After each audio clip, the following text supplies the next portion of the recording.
في الدين علماء عاملين فقهاء والمحدثين والقراء والمفسرين وسادات الصوفية المحققين أجمعين أن الله يغفر لهم ويرحمهم ويعلي درجات في الجنة وينفعنا بركاتهم وأسرارهم وأنوارهم وعلومهم ونفحاتهم في الدين والدنيا والآخرة. الفاتحة.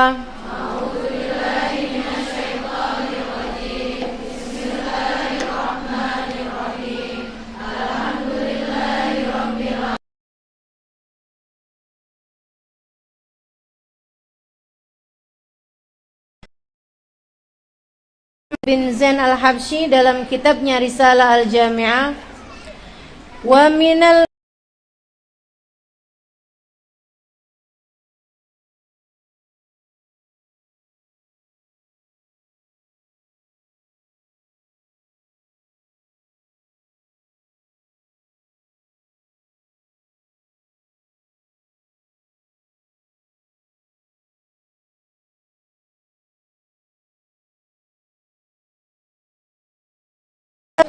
mempercayai ketika Nabi Muhammad bercerita tentang sirat, bercerita tentang mizan, bercerita tentang haud, yaitu telaga Nabi Muhammad, wa ghairi dzalik min umuril akhirah, dan juga ketika Nabi Muhammad bercerita tentang hal-hal yang lain dari urusan akhirat, wal barzakh, percaya ketika Nabi Muhammad bercerita tentang urusan alam barzakh, wa min su'alil malakin, dan percaya ketika Nabi Muhammad bercerita tentang adanya pertanyaan malaikat mungkar dan nakir, wa adzabil qabri, dan juga tentang adanya kenikmatan, adanya adab kubur, wa naimihi, dan kenikmatan dalam kubur.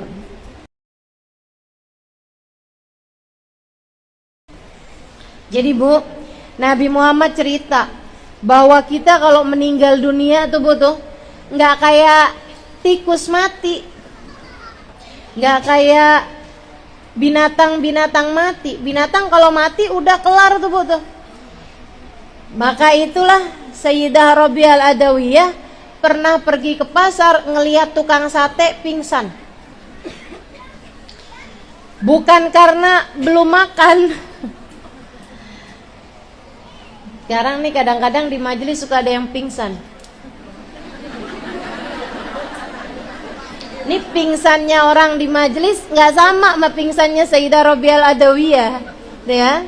Kalau Rabi'ah Al-Adawiyah pingsannya itu karena memikirkan urusan akhirat, datang hatinya yang bergejolak, kemudian sampai beliau pingsan gitu. Nah kalau orang di majelis kayaknya pingsan perkara belum makan dah.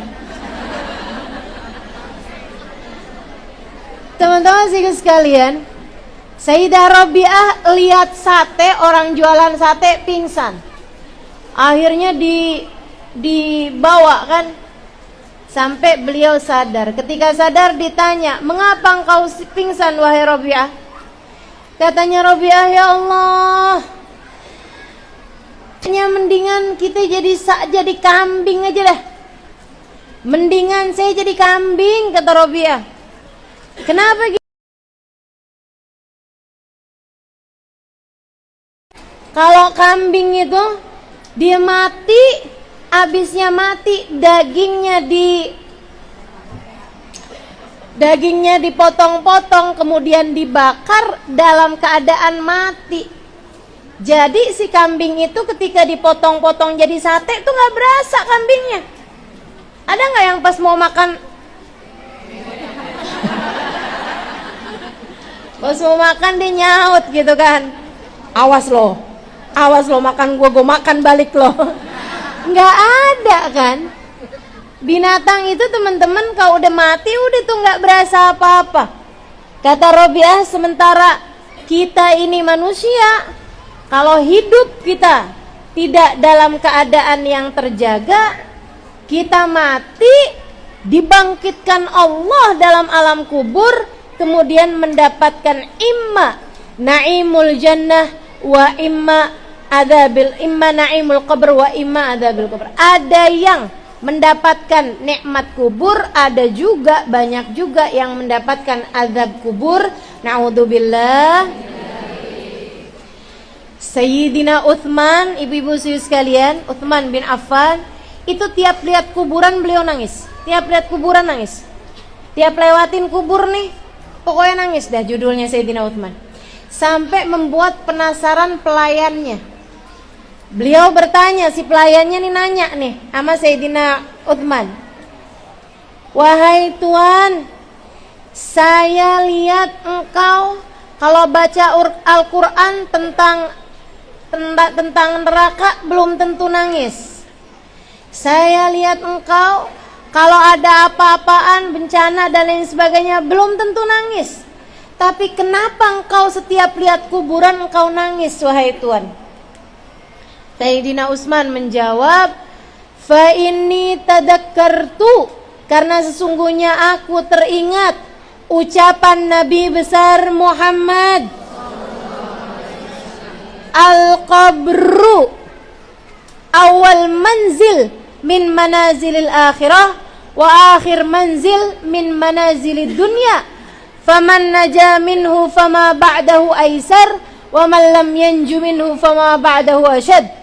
Kata Sayyidina Utsman, saya tiap lihat kuburan saya nangis, tiap lewat kuburan saya nangis karena saya ingat sabdanya Nabi besar Muhammad, kuburan adalah pos terakhirnya dunia dan sekaligus rumah pertama dari rumah akhirat. Kuburan kamu tuh rumahmu yang sesungguhnya dari dunia ini, ya kuburan itu. Siapa yang selamat di kuburannya, kata Nabi Muhammad, yang sesudahnya bakal jadi lebih gampang. Dan siapa yang gak selamat di kuburannya, yang sesudahnya bakalan jadi lebih berat. Mudah-mudahan Allah selamatkan semuanya. Amin. Amin. Terutama yang gak dapet tenda nih, lebih saya doain lagi dah. Ntar yang di tenda pada mundur semua ya. Iya, nggak apa-apa, kepanasannya di sini aja. Ntar sana-sana nggak lagi panasan, insyaallah. Teman-teman sedikit sekalian yang saya muliakan, jadi itu kuburan itu tempat pertamanya akhirat dan juga tempat terakhir di dunia kita ini.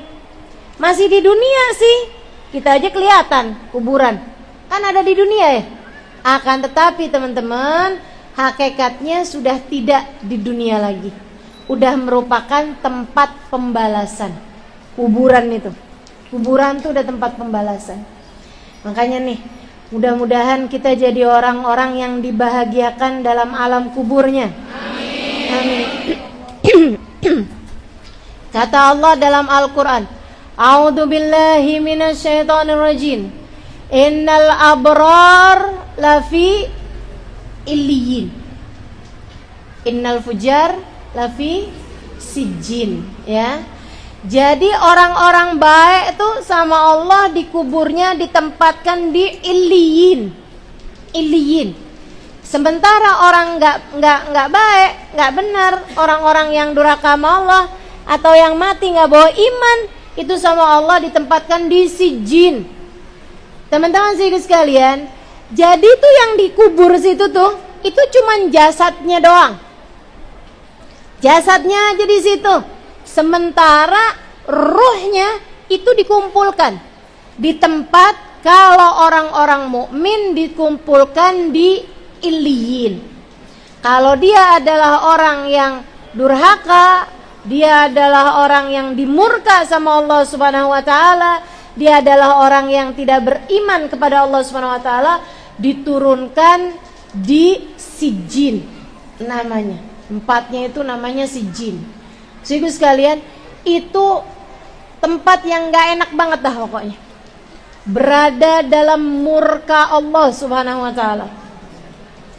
Dari sejak hari pertama masuk kuburan, kalau ada orang nih dimasukkan ke dalam sijjin, ya, dimasukkan di tempat penyiksaan arwah. Arwah-arwah tuh dikumpulkan, disiksa. Itu kalau hari pertama aja, hari pertama nih baru semalam nginep di Si jin kalau diwawancara, misal kalau ditanya nih, gimana kamu waktu hidup di dunia? Andai dia waktu hidup di dunia tuh misalnya 70 tahun, senang terus hidupnya. Andai waktu di dunia tuh dia hidupnya senang terus. Meskipun gak ada dah orang 70 tahun hidup di dunia senang terus. Betul gak? Jangankan 70 tahun, ini kita dalam seminggu aja perasaan gonta-ganti. Entar sedih, entar seneng, entar kecewa, entar bahagia, entar merasa dicinta, entar merasa dibenci, entar lapar, entar kenyang, entar, betul gak? Entar ngantuk. Dalam seminggu aja perasaan kita macem-macem, teman-teman. Nah, gimana mau 70 tahun? Tapi ibarat kata nih, misal ada orang hidup 70 tahun seneng terus nih, misal. Tapi di dalam alam kubur dia diadab sama Allah di dalam sijin, ditempatkan di sijin. Itu teman-teman, kalau dia ditanya baru sehari nginep di sijin, ditanya, kamu waktu hidup di dunia gimana rasanya? Dia bakalan bilang, ya ampun, saya waktu hidup di dunia sengsara terus. Lupa kesenangan 70 tahun hanya karena nginep semalam di sijin.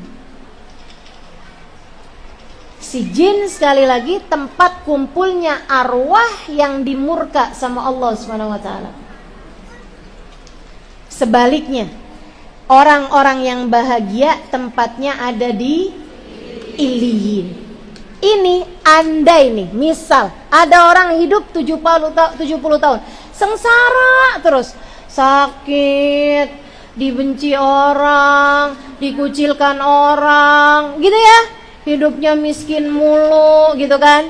Gak pernah makan enak, gitu misal nih 70 tahun hidupnya sengsara terus. Ini misal ya, walaupun saya gak pernah ketemu orang hidupnya susah terus, gak pernah. Ya Bu ya, ibu-ibu antara punya duit sama gak punya duit banyakan mana? Banyakan punya duit. Iya, saya kan gak nanya banyak apa dikit, saya kan bilang punya. Antara punya duit sama gak punya duit banyakan mana?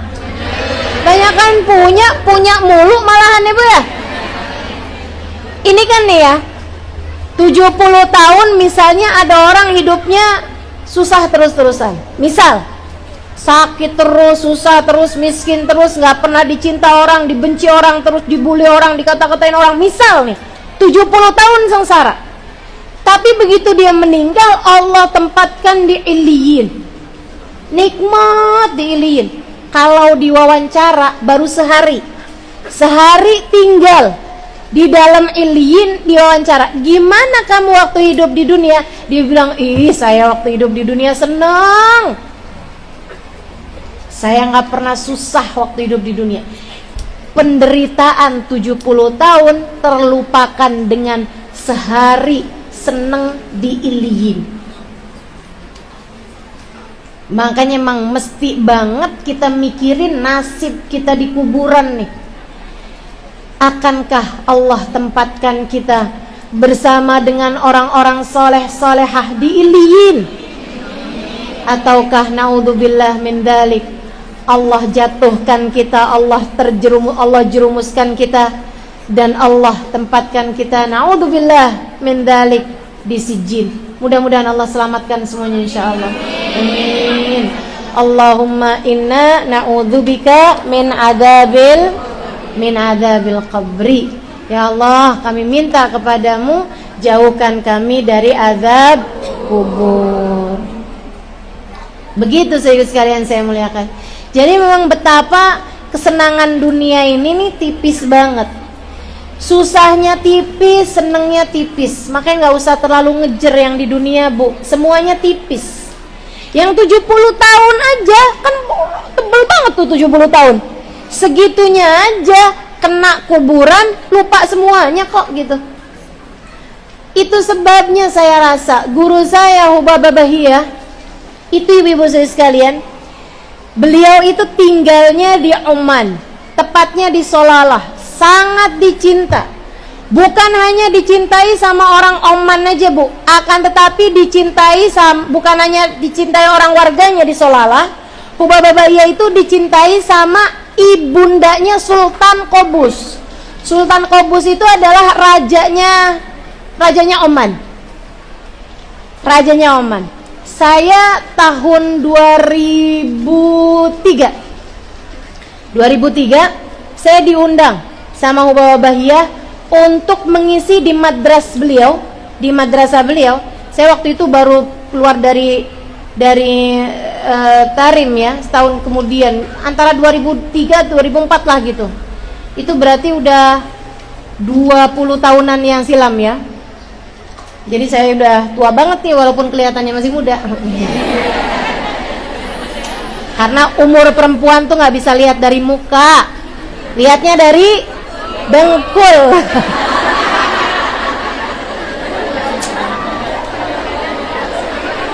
Ketahuan banget dah umur saya nih, nggak bisa dilihat dari mukanya. Saya tahun 2003, itu 20 tahun yang lalu, saya udah diundang ngajar. Diundang ngajarnya di luar negeri pula ya. Saya pikir-pikir kayaknya pinteran saya dulu daripada sekarang. Masya Allah. Itu teman-teman, saya diundang ke Solalah dan saya baru tahu ternyata orang sana itu hampir rata-rata kagak ada orang miskin. Orang kaya semua rata-rata. Sampai saya tanya gitu, di sini kayaknya nggak ada orang miskin ya? Sekota loh ini. Terus mereka jawab kayak gini, kayaknya kalau dicari-cari ada kali. Cari-cari, selidik-selidiki gitu ya, orang masuk ke rumah orang-orang gitu. Mungkin ada kali ustazah, katanya gitu. Jadi kalau misalnya saya bilang, jadi kalau zakat atau apa dikemanain gitu, ya kita taruhlah ke negara-negara lain, dia bilang. Karena memang di negara kami, maksudnya di daerah mereka tuh nggak ada orang susah gitu. Mobil di tempat mereka tuh antara BMW sama LC, antara itulah gitu. Memang orangnya rata-rata orang mampu semuanya gitu. Teman-teman saya sekalian, rumahnya Hubabah Bahiyah itu kayak cuman sekamar doang gitu loh, kayak sepetak doang gitu loh. Tapi beliau memang membangun madrasah, membangun kayak madras ya, Hubabah menyebutnya. Tapi lebih kayak, kalau di kita sih lebih kayak majelis taklim gitu. Memang mewah sekali teman-teman.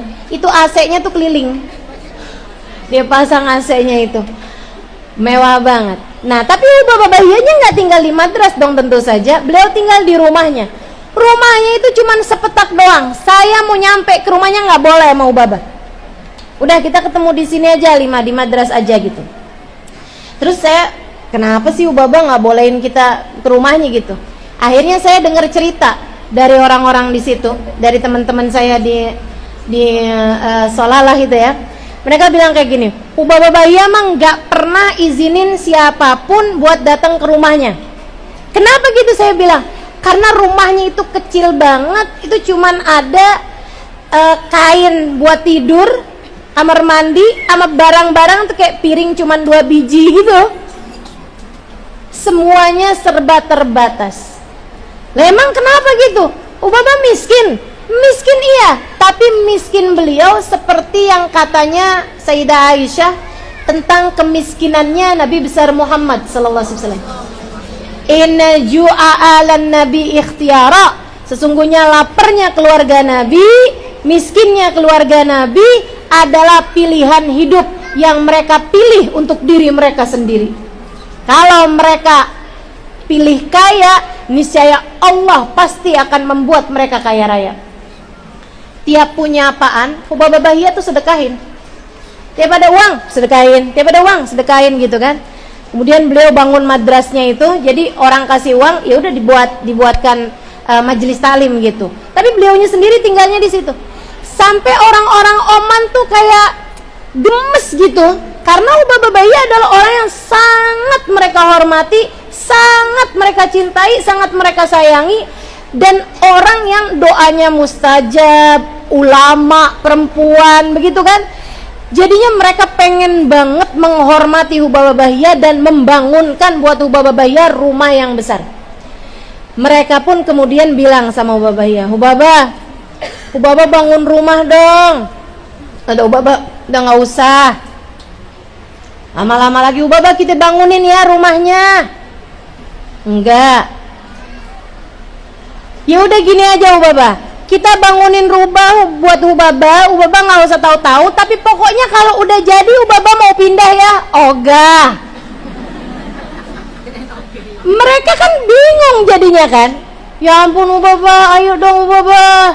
Gimana dong, kami kan malu Hubabah. Kalau ada ulama-ulama dari mana-mana pengen ketemu sama Hubabah, kan kita malu gitu. Masa kita kayak nggak hormat sama ulama, kita udah punya ulama nggak digenahin gitu.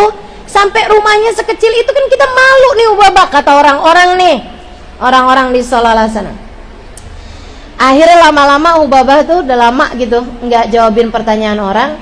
Kapan waktu tanya lagi, Hubabah kita bangunin rumah ya buat Hubabah. Kata Hubabah, udah. Maksudnya Hubabah?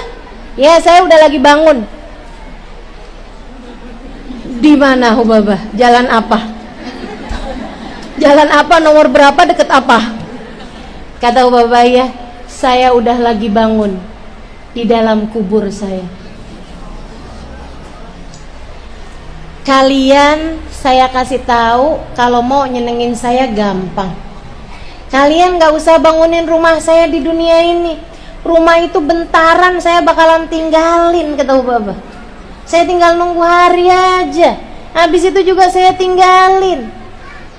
Kalian kalau mau bantuin saya, biarkan saya membangun rumah saya di surga.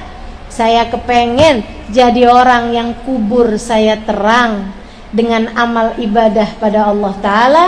Jadi biarkan saya sibuk dengan akhirat saya, jangan ganggu-ganggu saya. Tuh Hubabah ya, lagi bangun katanya rumah di surga, lagi bangun katanya rumah di kuburan.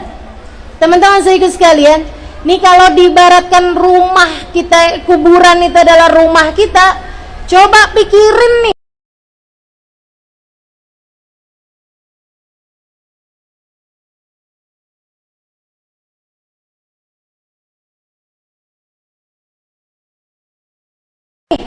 kira-kira kamu ini termasuknya yang lagi kayak gimana nih sekarang?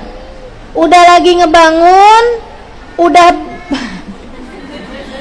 beli tanah, apa udah mulain ngecor,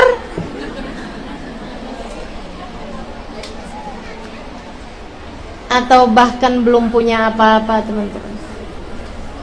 Karena selama ini sibuknya sama urusan-urusan dunia yang ya beberapa lama lagi juga bakalan kita tinggalin.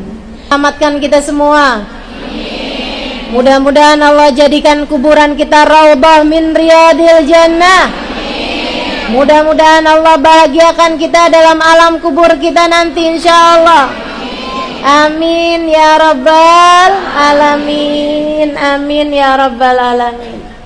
Dan teman-teman sekalian, kita tuh kalau masuk kubur itu pertama-tama diapain nih Ustazah kita nih kalau masuk kuburan nih ya. Itu tuh awal kali nih, teman-teman kan kemarin udah saya ceritain tuh bahwa kalau ruh kita tuh dicabut, itu kan ruhnya dibawa nih naik ke atas. Habis itu kemudian diturunkan lagi tuh ruhnya. Itu diturunkannya juga ada yang apa tuh? Gitu ya. Turunan dengan kasar gitu, jadi pada sakit semua tuh. Ada juga yang diturunkan dengan lembut, bisa lihat semua. Baik muslim, mukmin, baik yang dicinta ataupun yang dimurka sama Allah. Kalau meninggal dunia nanti itu kita bisa lihat saat jasad kita itu sedang diperlakukan apapun sama orang hidup. Itu kita bisa lihat teman-teman. Bisa lihat tuh. Jadi nanti, nih dengerin saya nih. Kalau kamu sambil pejem mata, kayaknya lebih bagus lagi deh. Nanti akan datang waktunya, kamu akan melihat satu jasad terbujur di atas sebuah tempat, di atas dipan, kamu akan lihat jasad tersebut. Kemudian kamu akan berpikir, dulu wajah itu adalah wajah saya. Dulu tangan kaki itu adalah tangan kaki saya. Dulu saya bilang rambut itu adalah rambut saya. Dulu saya bilang badan itu adalah badan saya. Sekarang ia sudah bukan milik saya lagi. Jadi kamu udah di luar badan kamu dan akan lihat jasad yang pernah dipinjamkan Allah sebagai badanmu waktu hidup di dunia. Akan datang waktunya, Bu. Akan datang waktunya. Kapan? Wallahu a'lam. Tapi seberapa lamanya waktu itu termasuknya waktu yang sedikit dibanding dengan lamanya kamu nanti di dalam alam kubur, apalagi lamanya kamu nanti di negeri akhirat. Ya Allah, ya Allah. Tangan saya tuh, kaki saya tuh, hidung saya tuh, muka saya tuh yang tiap hari saya cuci pagi, cuci malam. Habis itu saya gosok-gosok, saya bersihkan. Habis itu saya pakein krim, dia mukanya. Udah bukan punya kita lagi. Udah bukan punya kita lagi. Apalagi barang-barang kita, teman-teman. Badan kita aja bukan punya kita kok. Akan datang waktunya. Nah, kita terus liatin tuh apa yang orang lakukan kepada badan kita. Makanya nggak boleh ya, yang bukan mahram jangan lihat-lihat badannya orang yang bukan mahramnya. Nggak boleh tuh. Ada tetangga nih, laki-laki gitu ya. Ada tetangga laki-laki gitu kan. Kemudian datang ke rumahmu ketika saudaramu atau ibu kamu atau adik kamu meninggal dunia gitu. Terus dia bilang, saya mau lihat dong. Nggak boleh, teman-teman. Kalau dia laki-laki nggak boleh lihat. Yang boleh lihat hanya mahramnya aja. Jangan sampai nih, waktu hidup saya nggak pernah bisa lihat Ustazah Halimah, sekarang mau lihat dong. Mukanya itu sudah meninggal. Penasaran banget dah saya cari-cari di Instagram kagak ada. Nyari di mana-mana nggak ada. Boleh dong saya lihat sekarang mukanya. Nggak boleh, teman-teman. Lagi hidup aja nggak boleh, mati pun juga sama-sama nggak boleh. Jadi yang boleh lihat hanya yang mahramnya aja, begitu kan? Nah, saudariku sekalian yang saya muliakan, itu orang yang hidupnya, orang yang meninggalnya tuh dilihat tuh di sekitar kamu. Makanya kalau ada orang meninggal dunia, jangan ngomong yang nggak benar tentang orang tersebut. Walaupun benar, nggak boleh menyampaikan aib-aibnya. Paham ya? Kata Nabi Muhammad, kufu an masawi mautakum. Diamlah kalian dari aib-aib orang yang sudah meninggal dunia di antara kalian. Diam, jaga mulut.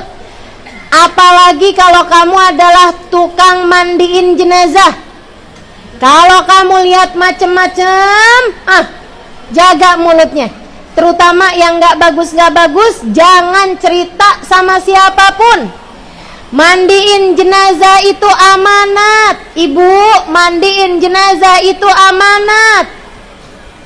Amanat. Gak boleh cerita-ceritain sama orang-orang aibnya sahibul jenazah tadi ini. Apapun aja, jangan pernah ngomong yang gak bagus tentang yang sudah meninggal dunia. Kufu, kata Nabi Muhammad, an masawi mautakum. Jaga lisan kalian dari membicarakan hal-hal yang kurang baik tentang orang-orang yang sudah meninggal dunia di antara kalian. Karena mereka dengar. Jangan sampai ada orang meninggal dunia kamu gibahin gitu. Jangan. Kalau orang masih hidup boleh Ustaz ya, nggak boleh juga. Orang masih hidup nggak boleh juga. Orang udah meninggal dunia, jenazahnya masih di situ, lebih nggak boleh lagi. Hati-hati. Bikin sedih tuh. Karena dia dengar, teman-teman. Nih kalau saya nih, ibarat ada orang di belakang nih lagi ngomongin saya nih, misalnya gitu ya, saya nggak dengar, tahu nggak? Jadi silahkan. Enggak ya. Misalnya ada yang ngomongin saya gitu kan, di sini bisik-bisik nih, saya nggak dengar. Tapi kalau saya meninggal dunia, biar kata orang di luar negeri lagi ngomongin saya dengar. Gitu tuh.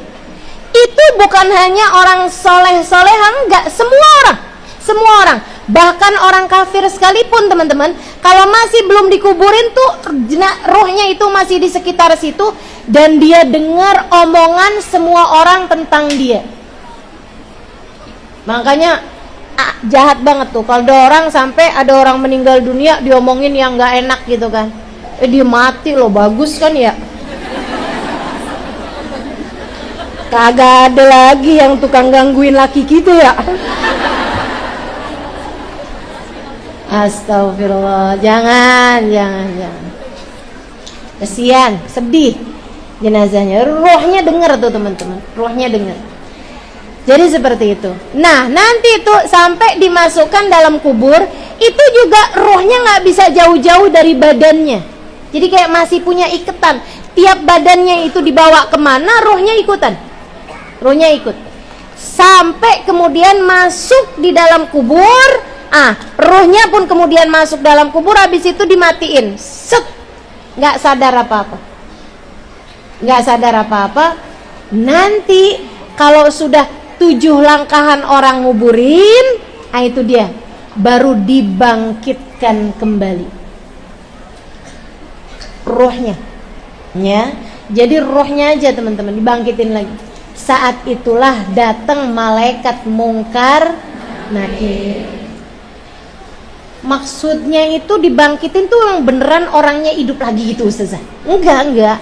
Kamu jangan kebanyakan nonton film horor. Ngebayanginnya terus jadi pocong gitu kan. Terus jalan-jalan keluar di kuburan, gangguin orang gitu. Ya Allah.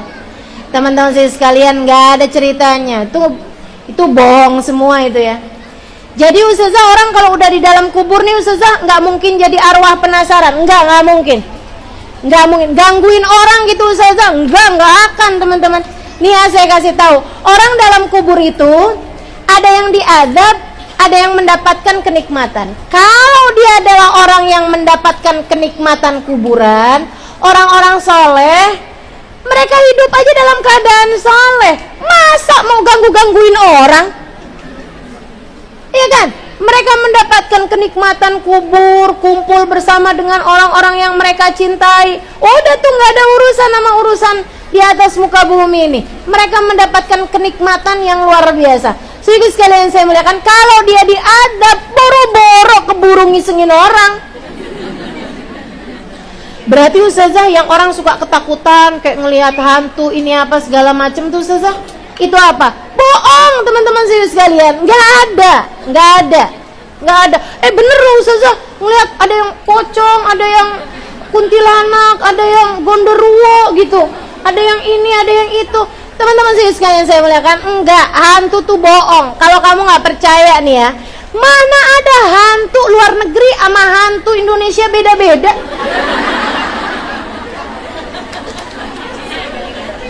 Iya. Itu nggak masuk di akal. Ya Allah, hantu di luar negeri kayaknya kaya-kaya dah, pakai jas. Itu nggak? Hantu di Indonesia, ya ampun kesianan. Kalau nggak pocong, kalau nggak kuntilanak, kalau nggak sundel bolong. Masya Allah. Jadi nggak ada tuh sedang, nggak ada tuh hantu-hantuan, nggak ada. Sianan banget sih. Sekalinya jadi suster ngesot. Itu ya, abstrak banget tuh, absurd banget tuh. Udahlah jadi suster kan mestinya satset ngesot coba. Yang punya ide gitu loh, bikin hantu suster ngesot tuh siapa gitu. Bener-bener dah. Berarti nggak ada nih Ustazah, hantu itu nggak ada, makhluk lain kayak gitu-gitu nggak ada. Ada. Makhluk lain itu ada, namanya jin. Emang suka gangguin orang? Kalau jin emang suka gangguin orang, suka iseng. Ya, itu yang biasanya suka nakut-nakutin apa gitu, nyerupain kayak manggil gitu kan. Padahal enggak gitu, atau bikin takut lah gitu. Kalau waktu gelap-gelap gitu, ntar dia iseng pintu dibuka sendiri, ditutup sendiri, itu emang beneran ada itu. Namanya jin, teman-teman saya sekalian. Tapi saya kasih tahu nih ya, biar teman-teman nggak takut.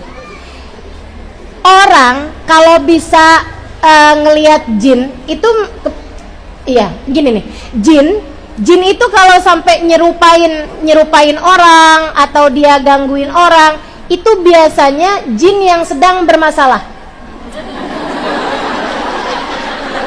Jin yang lagi stres gitu, jin lagi galau tuh.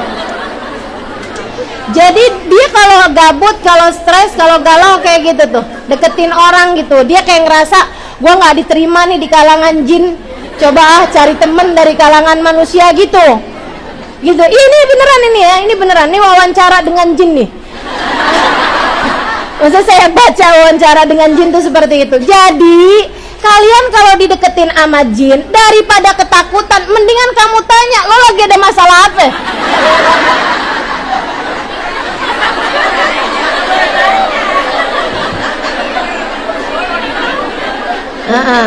Yo, ada penampakan gitu kan. Daripada kamu ngibrit, mendingan kamu tanya, jin, lagi ada apa ente? Sini cerita sini. Gitu ya. Jadi nggak ada ceritanya arwah penasaran gentayangan tuh nggak ada, teman-teman, nggak ada. Udah percaya saya pokoknya. Nah itu, kita kemudian di dalam kubur tuh dibangkitkan. Pada saat itulah datang malaikat Mungkar Nakir.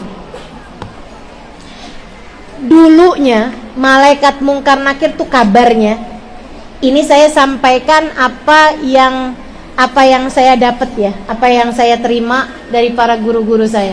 Ini saya dengar dari Sayyidil Habib Umar bin Hafid. Dulunya kabarnya malaikat Mungkar Nakir itu tidak ada perbedaan antara datang kepada orang yang mulia dengan datang kepada orang yang nggak mulia gitu, yang taat ataupun yang maksiat, yang benar ataupun yang durhaka. Itu teman-teman saya sekalian nggak ada perbedaannya, sama-sama menyeramkan, matanya tuh nyamber kayak kilat gitu, bikin takut. Mukanya itu memang mengerikan, pegang gadah itu udah pasti. Itu standar SOP-nya para malaikat tuh. Iya, aturannya tuh memang selalu datang kayak begitu gitu. Kemudian dia akan bertanya, man rabbuka, gitu kan. Itu akan membawa pertanyaan-pertanyaan yang memang juga udah standar itu. Pertanyaan mereka memang standar juga, teman-teman. Jadi nggak ada ceritanya malaikat tuh, saya mau kreatif, nih kayaknya pertanyaannya nih agak perlu dimodifikasi. Nggak ada. Malaikat itu yaf'aluna ma yu'marun. Mereka hanya akan mengerjakan apa yang memang diperintahkan oleh Allah Subhanahu wa taala. Saudara sekalian, ini yang pernah disampaikan Nabi Muhammad kepada Sayyidina Umar bin Khattab. Kata Nabi gini, ya Umar, kaifa bika bimalakain? Wahai Umar, bagaimana nanti kamu kalau ngadepin dua malaikat? Mata mereka seperti kilat menyambar, suara mereka seperti guntur yang menggelegar, dan kamu akan ditanya, man rabbuka, ma imamuka, man ikhwanuka. Kasih tahu sama Nabi Muhammad pertanyaan-pertanyaan adab kubur itu seperti apa. Sayyidina Umar balik tanya sama Nabi Muhammad, Rasulullah, mohon maaf nih Rasul, apakah hari itu saya punya hati yang ini juga? Hari saya dalam kubur tuh hati saya yang ini apa bukan Rasul? Perasaan saya, jiwa saya yang ini apa yang lain? Oke, kalau badan saya nggak peduli, tapi rasa hati saya itu rasa hati yang ini apa yang bukan? Kata Nabi Muhammad, yang itu wahai Umar. Hatimu kamu bawa yang itu. Yang sekarang kamu bawa ini hatinya. Perasaan kamu tuh ini juga nih yang akan nantinya jawabin pertanyaan Mungkar Nakir. Katanya Sayyidina Umar, idan akfi syarrahuma. Idan akfi syarrahuma. Ya Rasulullah, kalau saya bawa hati yang sama juga kayak sekarang, idan akfi syarrahuma, saya akan bisa menghadapi keduanya. Kalau hati saya yang ini Rasulullah, nggak apa-apa, aman berarti saya. Kalau saya tidak menjadi orang lain, nggak apa-apa Rasulullah, saya akan aman, saya akan bisa menghadapi keduanya. Teman-teman saya sekalian, Sayyidina Umar meninggal dunia. Tentu beberapa tahun sesudah wafatnya baginda Nabi Muhammad alaihissalam, Sayyidina Umar kan meninggal juga.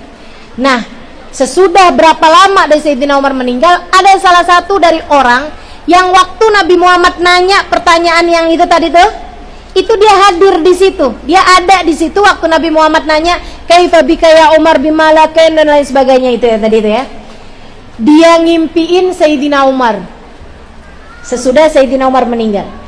Jadi nanyalah dia, bagaimana keadaanmu wahai Umar ketika engkau ditanya sama dua malaikat seperti yang diceritakan oleh Nabi Muhammad. Kata Sayyidina Umar, bener banget tuh yang diceritain Nabi. Saya didatangi dua malaikat. Dua malaikat tersebut matanya seperti kilat menyambar, suaranya seperti guntur yang menggelegar. Dia kemudian bertanya, man rabbuka, siapa Tuhanmu?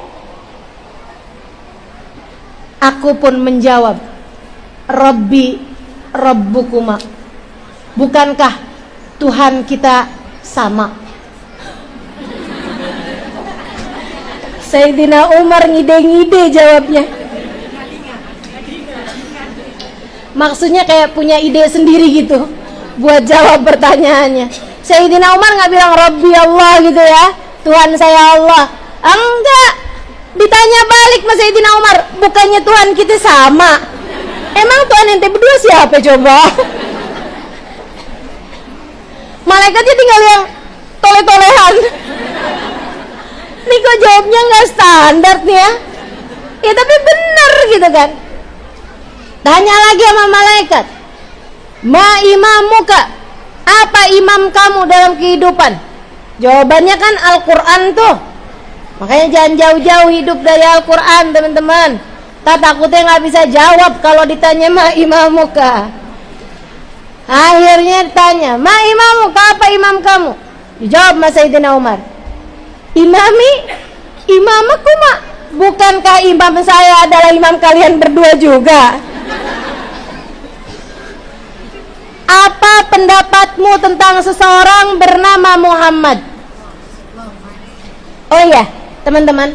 Jadi pertanyaan di akhirat nanti, di kubur nanti, itu bukan siapa nabimu, enggak, tuh salah. Salah.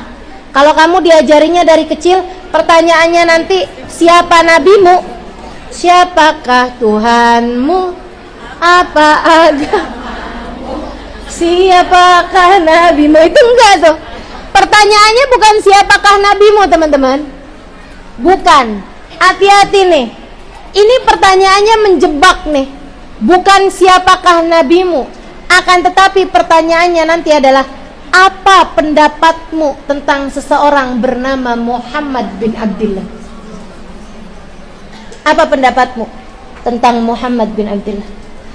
Itu hanya orang-orang yang waktu hidup di dunia punya cinta sama Nabi Muhammad yang bisa jawab pertanyaan mungkar nakir saat tersebut. Karena kalau misalnya orang itu nggak punya cinta sama Nabi, biasa-biasa aja, diceritain tentang Nabi biasa-biasa aja, disebutin nama Nabi Muhammad biasa aja, waktu hidup di dunia jarang-jarang, hampir nggak pernah sholawatan sama Nabi Muhammad, apalagi hadir di majelis-majelis maulid, dia kata bid'ah, dia kata nggak sesuai sunnah, dia kata segala macem. Padahal kalau bicara sunnah, yang dimaksud sunnah adalah sunnahnya Nabi Muhammad. Sunnah itu artinya jalan hidup. Yang dimaksud dengan sunnah adalah sunnahnya baginda Nabi Muhammad alaihissalam. Teman-teman, kalau orang hidup nggak punya cinta sama Nabi Muhammad, ketika ditanya apa pendapatmu tentang seseorang bernama Muhammad, dia akan balik nanya, Muhammad yang mana nih? Dia bingung Muhammad yang mana, sebab di hatinya sama aja baginya antara Muhammad tetangga belakang rumah sama Nabi Muhammad sallallahu alaihi wasallam. Makanya penting bolak-balik saya bilang, di mana-mana saya bilang, jangan pernah berani mati nggak bawa cinta sama Nabi. Jangan berani mati kalau nggak bawa cinta sama Nabi.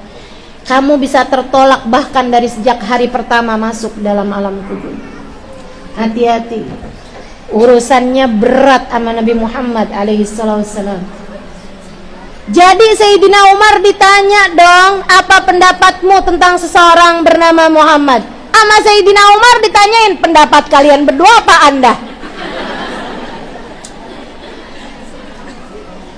Pendapat saya sama pendapat kalian berdua.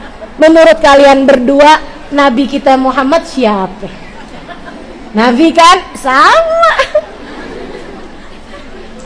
Sampai dua malaikat tersebut habis selesai semuanya, dibalikin sama Sayyidina Umar semua pertanyaan tersebut. Dua malaikat itu mengatakan, rajul laqanallahu hujjatah. Ini adalah seorang laki-laki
ikhwanuka.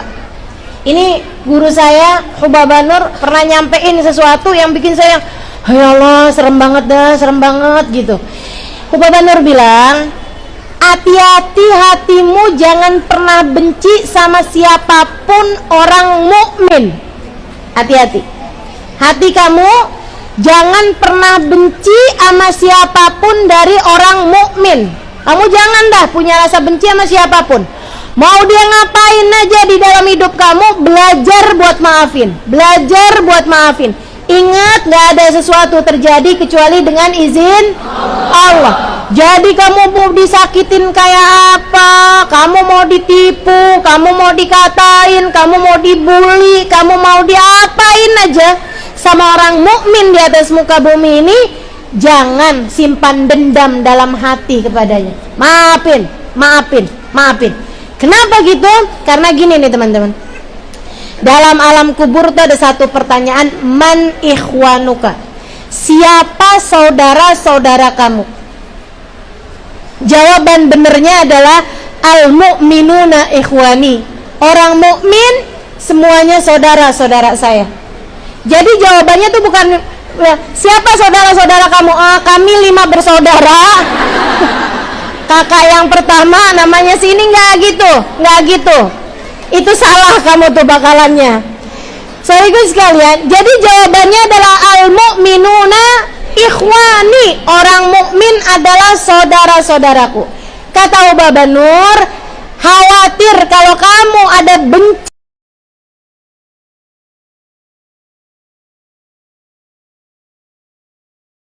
di hatinya,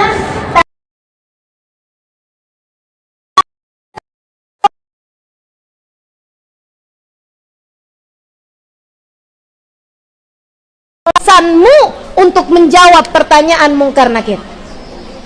Kenapa gitu? Karena seolah-olah tuh kamu kan mau bilang semua orang mukmin saudara-saudara saya. Si orang yang tadi kamu benci, yang kamu nggak bisa maafin tuh, dia akan bilang, siapa bilang? Buktinya saya orang mukmin tapi kamu benci sama saya, kamu nggak nganggap saya saudara, kamu nganggap saya musuh. Enggak, kamu bohong. Kamu nggak bisa bilang al-mu'minuna ikhwani sebab kamu tidak menganggap saya, padahal saya orang mukmin, kamu tidak pernah menganggap saya saudara. Hati-hati. Jangan sampai kebencianmu kepada seseorang membuatmu tidak dapat menjawab pertanyaan mungkar nakir. Dijahatin sama orang udah aja, maafin. Biar kata gimana dia saudara saya. Kan begitu? Biar kata gimana adalah ilaha illallah Muhammad Rasulullah di hati dia. Kalau ngelihat orang macem-macem didoain aja. Ya Allah, ampuni dia, ampuni saya. Udah gitu aja. Ngelihat orang pakaiannya terbuka, dia tetap saudara kita. Kalau kita punya saudara ada yang pakaiannya terbuka, kamu ngapain? Kamu akan doain kan? Iya nggak? Kamu punya adik pakaiannya terbuka, kamu nasehatin atau sekurangnya kamu doain, gitu. Maka demikian pula kalau ada orang berbuat maksiat, ada orang ngerjain ini itu segala macam, doain aja. Dan minta pada Allah, ya Allah ampunilah dosanya, ampunilah dosa saya ya Allah. Ampuni dosa kami semuanya. Apalagi bulan Rajab seperti ini ya, mesti banyak-banyak minta ampun sama Allah Subhanahu wa taala. Jadi sekalian, ini yang seru Sayyidah Robiah Adawiyah dengan malaikat mungkar nakir. Tahu kan siapa Robiah Adawiyah? Itu orang hatinya penuh cinta sama Nabi besar Muhammad sallallahu alaihi wasallam.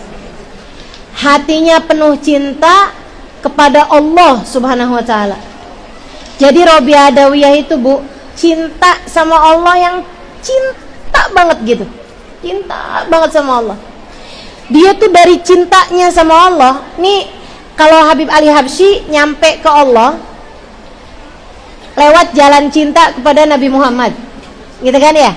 Robiah Adawiyah ini juga sama, masuk ke hadirat Allah sampai wusul, sampai futuh, sampai nyampe kepada Allah Subhanahu wa taala, jadi waliyah min auliyaillah, jadi kekasih Allah Subhanahu wa taala lewat jalur cinta kepada Allah. Cinta banget sama Allah. Cinta banget sama Allah. Makanya Robiah Adawiyah diapa-apain nggak apa-apa, semuanya dari Allah. Dikasih sakit, Robiah Adawiyah sakit nih, sampai ditengokin orang. Tanyain, Robiah, kamu kan doanya mustajab, tinggal doa aja, minta sama Allah, ya Allah, saya sakit, sembuhin saya ya Allah, kamu akan dijabah sama Allah doanya. Kata Robiah Adawiyah, enggak malu. Malu gimana Robiah? Iya malu, baru bentaran soalnya, ntar aja.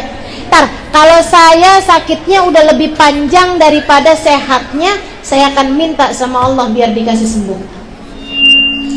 Tapi selagi sakit saya masih lebih pendek daripada masa sehat saya masih malu untuk minta sama Allah dikasih kesembuhan.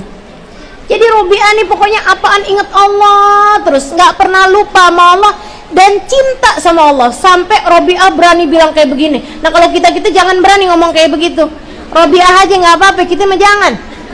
Kata Robiah gini, ya Allah, kalau engkau lihat saya ibadah cuman karena kepengen surga, jangan masukin saya ke surga. Ya Allah, kalau engkau lihat saya ibadah hanya karena takut neraka, masukin saya ke dalam neraka. Ya Allah, engkau tahu saya ibadah nggak karena takut surga, nggak karena takut neraka, nggak karena kepengen surga, akan tetapi karena mencintaimu, jangan halangkan saya dari perjumpaan denganmu ya Allah. Orang kalau cinta kan ngarepnya ketemu. Jadi Robiah bilang, saya nih ibadah karena cinta padamu ya Allah, jadi balasannya juga pertemuan denganmu. Gitu kata Robiah. Ya, kalau kita takutnya kalau ngomong kayak begitu, ya Allah kalau engkau tahu saya ibadah karena takut neraka, masukin saya ke neraka. Takutnya dimasukin beneran. Masya Allah, jangan dah pokoknya kita jangan berani nyebut kayak yang sebut sama Sayyidah Robiah. Ini teman-teman, cinta mati, cinta banget sama Allah, sampai isi hidupnya tuh sholat, zikrullah, baca Quran, merasakan kenikmatan yang luar biasa. Sebab saat-saat ibadah kan bersama dengan Allah. Sampai dikabarkan Robiah Adawiyah tuh kalau malam punya 1000 rakaat. 1000 rakaat kalau malam. Kalau siang dia bikin kuburan, dibaca Quran, sampai hatam 1000 kali hataman Quran di kuburnya, yang dipersiapkan bakalan jadi kuburnya Robiah Adawiyah. Itu teman-teman sekalian kerjaannya Robiah, dan berasa nikmat dalam ibadah. Sampai beliau itu kalau datang subuh sedih. Kata Robiah Muhammad seni mundu arba'ina sanah illa tulu'ul fajri shadiq, nggak ada yang bikin saya sumpek, nggak ada yang bikin saya sedih selama 40 tahun terakhir masa hidup saya, kecuali terbitnya fajar. Saat datang subuh saya sedih, ya ampun udah nggak bisa tahajud lagi nih, mesti nunggu malam lagi nih mau buat tahajud nih. Ya Allah, lama bener nih nungguin kapan nih bisa tahajud lagi, mesti nunggu berapa jam lagi. Sedih hati Robiah. Ibu-ibu juga ya, kalau datang subuh kan sedih, kayak perasaan baru tidur udah subuh aja. Ya pokoknya kan sedihnya sama, walaupun beda sebabnya ya. Nah ini teman-teman, Robiah Adawiyah masuk kuburan dong, meninggal. Robiah Adawiyah meninggal. Beberapa lama sudah Robiah Adawiyah meninggal, ada yang ngimpiin Robiah. Dia pun bertanya, bagaimana keadaanmu wahai Tuan, ya Sayyidah? Bagaimana keadaanmu wahai Sayyidah Robiah Adawiyah ketika kamu ditanya sama malaikat Mungkar Nakir? Kata Robiah Adawiyah, iya tuh aneh banget dah. Kata Robiah, aneh kenapa emang? Nah saya kan waktu hidup gak pernah lupa ya sama Allah. Jadi saya ditanya, man rabbuka? Nah kan aneh. Nah Allahnya saya gak pernah lupa. Masa saya ditanya Tuhan kamu siapa? Kayak istri nih, luar biasa solehahnya sebagai seorang istri. Misal ada istri teladan banget dah, sayang sama suaminya, cinta sama suaminya, ngurusin suaminya benar-benar. Suaminya tuh pokoknya di atas kepalanya, di atas matanya gitu. Maksudnya itu yang dipikirin itu suaminya terus, apaan semuanya suaminya. Kalau dia keluar ke sini-sini juga dipikirin suaminya terus gitu. Tiba-tiba ada orang nanya kayak begini nih, kamu punya suami? Lah, Gimana sih? Saya ini adalah seorang pecinta sejati kepada suami saya. Kok bisa-bisanya kamu nanya saya punya suami? Ya kan aneh, kamu pikir saya ngerjain semuanya buat siapa kalau bukan buat suami saya? Kayak gitu loh. Jadi Robi yang ngerasa, nih saya gak pernah lupa sama Allah. Kok saya ditanya man Rabbuka? Aneh banget kan? Man Rabbuki, kata malaikat nih, siapa Tuhan kamu? Robi Adawiyah jawabnya kayak gini, wahai malaikat yang diutus oleh Allah, saya minta kepada kalian berdua, kembalilah kepada Dia yang telah mengutus kalian berdua, sampaikan salamku padanya, katakan padanya, bukankah di antara sekian juta hamba-hambanya ada Robiah yang tidak pernah lupa padanya barang semenit pun juga. Tak mengapa dia memperlakukan aku seperti apapun, tapi masa dia utuskan 2 malaikatnya hanya untuk bertanya kepada saya siapa Tuhan saya? Baiklah kalau gitu Tuhan. Malaikatnya pamitan. Ya Allah. Jadi untuk hamba-hamba tercinta di sisi Allah, itu malaikat mungkar nakir, mereka menghadapinya dengan cara-cara yang luar biasa. Kita yang gak usah mikir-mikir mau ini ya, mau ngide-ngide gitu. Ntar saya gimana yang ngadepin malaikat mungkar nakir ya. Asal bisa jawab gitu bagus dah. Asal bener jawabannya tuh udah bagus. Karena kadang-kadang nih, Gubernur pernah cerita sama kami, Gubernur, orang-orang tuh kadang-kadang dari paniknya, dari takutnya, ketika didatangi malaikat mungkar nakir, itu dia akan ditanya, man rabbuka, gitu kan, siapa Tuhan kamu? Dari takutnya dia jawabnya kayak gini, Tuhanku kalian berdua.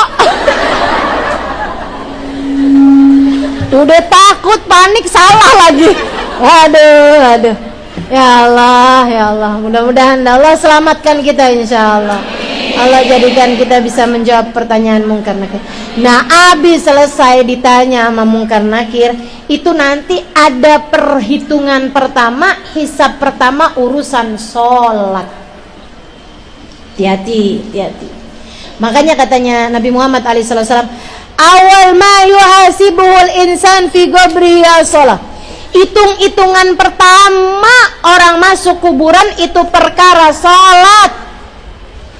Siapa yang sholatnya didapati sempurna, diterima sholatnya, diterima semua amal ibadah yang lain. Siapa yang didapati sholatnya kurang, sholat fardunya kurang, ditanya dia punya sholat sunnah berapa banyak. Nah, sholat sunnah itu bakal nambel sholat fardunya.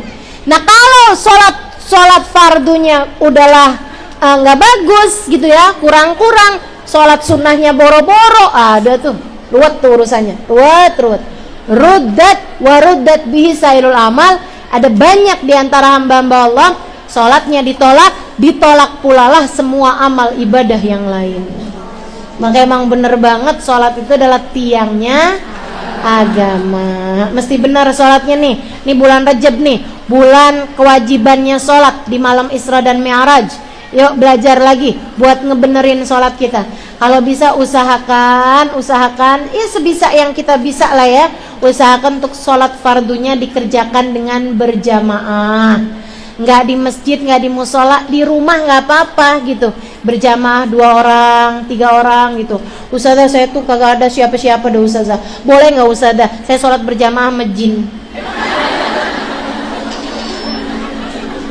Jadi saya niatnya nih berjamaah, kan ustazah bilang kan di sekitar kita kan ada jin, ada makhluk-makhluk yang lain gitu kan.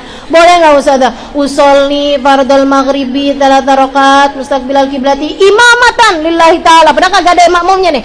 Terus nanti saya baca Fatihahnya keras gitu, baca suratnya keras gitu ustazah. Boleh apa enggak? Jangan, kecuali kalau kamu bisa lihat. Kecuali kalau kamu bisa lihat emang ada gitu. Emang ada di belakang kamu nih pada jadi makmum. Karena kamu bisa lihat juga belum tentu dia mau jadi makmum kamu. Takutnya malah dia bilang, ente yang jadi makmum sono, yang jadi imam. Takutnya kan gitu. Atau takutnya juga kayak begini nih, pas dia jadi imam gitu kan, pas kamu jadi imam gitu ya, awal-awal kamu lihat masih belum ada nih, tapi kamu maksa aja nih, ghairil maghdubi alaihim waladdallin, amin.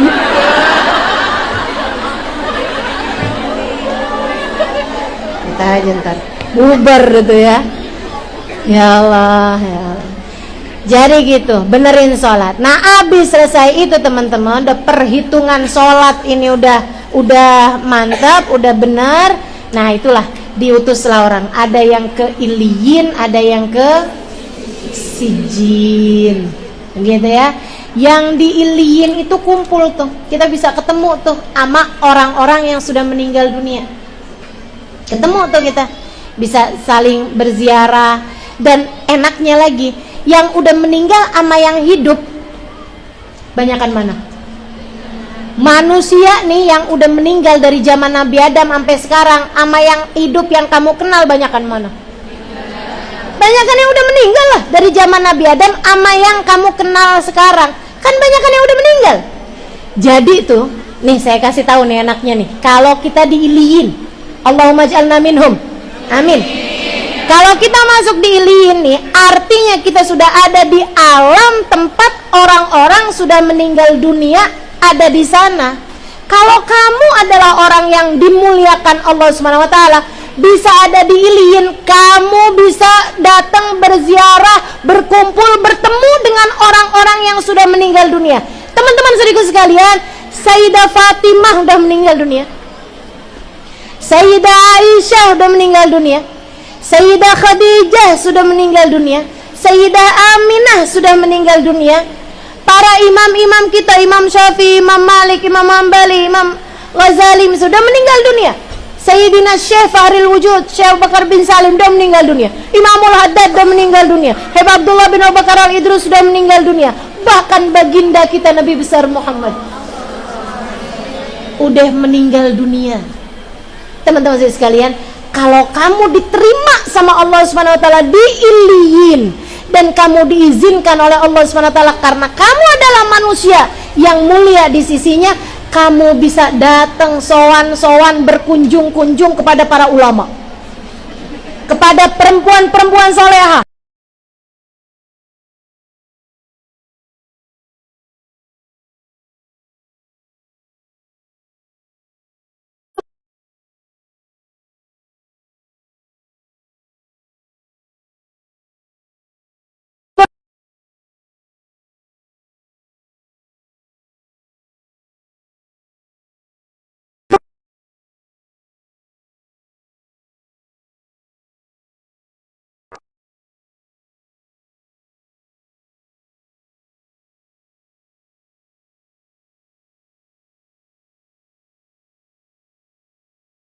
Kenapa gitu? Karena seolah-olah tuh kamu kan mau bilang semua orang mukmin saudara-saudara saya. Si orang yang tadi kamu benci, yang kamu gak bisa maafin tuh, dia akan bilang, siapa yang bilang? Buktinya saya orang mukmin tapi kamu benci sama saya, kamu gak menganggap saya saudara.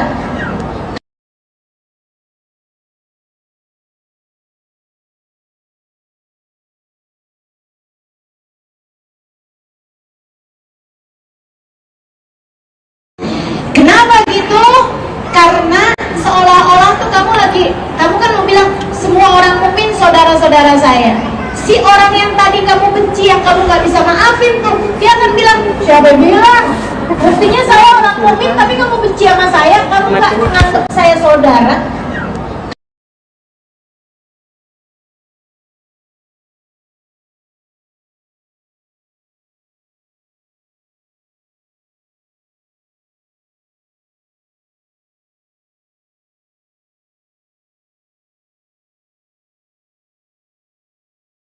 Ya, makanya pas dia keluar brojol tuh kan dia nangis tuh. Aduh takut, apaan nih gitu kan. Nangis dia, ketakutan. Tapi pas udah gede-gedean gini, ada gak yang mau balik ke rahim ibunya? Ih, sempit banget ya. Demikian pula kata Nabi Muhammad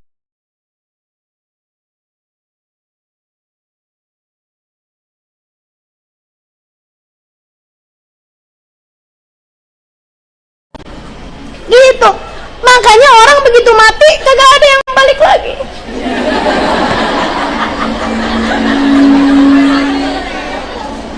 Iya kan? Agak pernah kan ceritanya, lah ente bukannya udah mati kemarinan? Udah sih kemarin, terus nggak betah. Dibalik lagi, ya Allah. Nah itu teman-teman saya sekalian, insyaallah mudah-mudahan kita jadi orang-orang yang dibahagiakan dalam alam kubur kita, gitu ya. Banyak-banyak minta ampun sama Allah Subhanahu wa taala dari segala dosa-dosa dan kesalahan-kesalahan kita, terutama sekarang ini nih kita ada di bulan Rajab, kita mesti banyak-banyak minta ampun pada Allah Subhanahu wa taala. Insyaallah Allah Subhanahu wa taala bahagiakan alam kubur kita, insyaallah. Allah ampuni dosa-dosa kita, insyaallah. Ini bulan banyak banget dah diturunin ampunan Allah Subhanahu wa taala. Angkat tangannya antara habis subuh tuh, kalau habis subuh sama habis maghrib, begitu habis selesai salam salat gitu, assalamualaikum warahmatullahi wabarakatuh, Allahumma ufirni warhamni wa tub alayya, Allahumma ufirni warhamni wa tub alayya, Allahumma ufirni warhamni wa tub alayya. Berapa banyak? 70 kali pagi, 70 kali habis maghrib atau habis isya, gitu ya. Banyak-banyak minta ampunan pada bulan-bulan yang seperti ini, jadikan sebagai bekal kita untuk menuju kepada alam kubur kita. Mudah-mudahan Allah merahmati kita semuanya, dijadikan kubur kita berisi dengan kenikmatan-kenikmatan di alam barzah, insyaallah. Amin ya rabbal alamin. Wassallallahu ala sayyidina Muhammadin